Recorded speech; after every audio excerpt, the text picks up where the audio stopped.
These are Thai red springtails that I ordered online. Today I'm going to split the culture that I received into 4 different cultures. I'll be using lump charcoal, and the one I use is 100% natural, so there's no additives, nothing else in it that could potentially harm them or harm the animals that I'm going to be putting them in the enclosure with. I moisten the containers so that way it can keep the humidity up, because they actually need quite a bit of humidity to stay alive. I also put in a grain of rice for each one. They actually survive off the stuff that grows onto the rice, and it's usually consumed fairly quickly. You don't need too much. I usually do like a grain or 2 max. You really don't need much.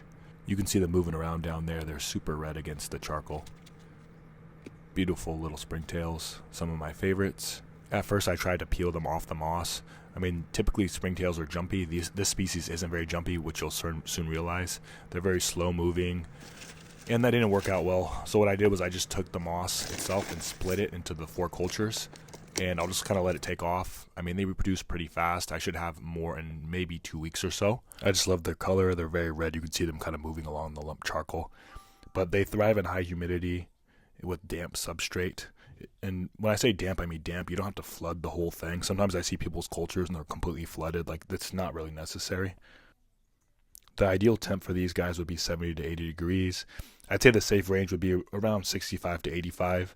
I mean, you can keep them at cooler temperatures, but they typically reproduce slower and they just don't thrive as well. So I'd say try to keep them around 70 to 80 and don't put too much emphasis on the heat. You don't need a heat lamp or anything like that over them for them to reproduce and be healthy. This species does better using lump charcoal versus clay. Not saying you couldn't keep them on clay, but I'm not going to. I've been told by people that have kept these for a while not to use clay for these species. But yeah, I'll give you guys an update. I'll grow them out, use them on my different enclosures. And yeah, let me know what you guys think. Do you guys keep springtails? What are some of your favorites to keep? What should I buy? What should I buy next, guys? Let me know in the comments.